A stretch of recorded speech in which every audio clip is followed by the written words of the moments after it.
আমার দুধমা হালিমার বাড়ি তায়েফে যদি আমি দাওয়াতি কাজ করি, যখন আমি দুধমা হালিমার কাছে ছিলাম, আমার অনেক খেলার সাথে আজকে তায়েফের নেতৃস্থানীয় লোক, সমাজের নেতা, সেখানে অন্তত দাওয়াত নিয়ে যাই, দেখি কিছু মানুষ কোরআনটা গ্রহণ করে কিনা।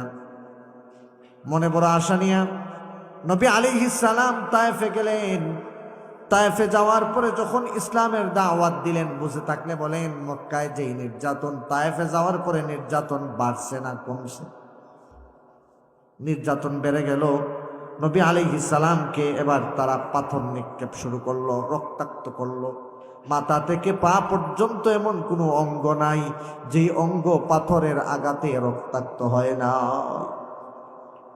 নৈরাশ হয়ে নবী আলাইহিস সালাম তায়েফ থেকে মক্কায় ফিরে আসলেন। মক্কায় ফিরে আসার পরে এবার ঘর থেকে বের কিভাবে হবেন? এখন তো আরো কঠিন পরিস্থিতি হয়ে গেছে। মক্কার কাফেররা এবার দেখলে তো বলে, মুহাম্মদ তুমি না চলে গেছিলা, আবার চলে আসলা কেন? তোমাকে কেউ রাখে না বুঝি? মানসিকভাবে টর্চারিং শুরু করলো। নবী আলাইহিস সালামকে একের পর এক এইভাবে আঘাত করতে করতে জর্জরিত করলো, ক্ষতবিক্ষত করে ফেললো। যখন দেখলেন নবীজি একবারে একা হয়ে গেলেন, যার কেউ নাই তার জন্যে আল্লাহ আছেন না?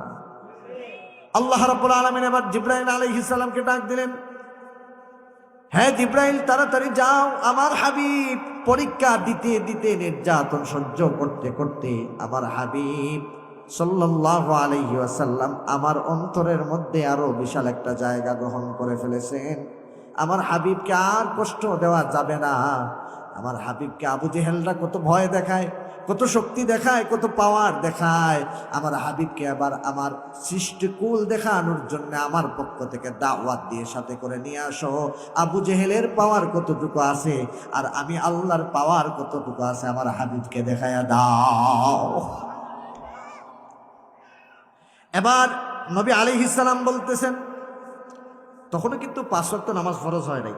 5 ওয়াক্ত নামাজ ফরজ হয়েছে মেরাজের রাত্রে, মেরাজে যাওয়ার পরে। এর আগে ঈসা আলাইহিস সালামের উপরে 4 ওয়াক্ত নামাজ ফরজ ছিল। কয় ওয়াক্ত? তো নবীজি 4 ওয়াক্ত নামাজই পড়তেন।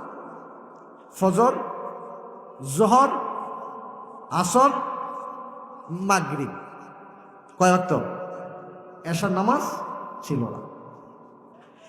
নবী আলাইহিস সালাম সূর্য ডুবার সাথে সাথে মাগরিবের সালাত আদায় করতেন। অতঃপর কিছুক্ষণ পরে যখন মাগরিবের ওয়াক্তটা শেষ হতো, পুরোপুরি যখন অন্ধকার হয়ে যেত, তখন নবীজি 2 রাকাত নামাজ আদায় করতেন নিজের ব্যক্তিগত। এই নামাজ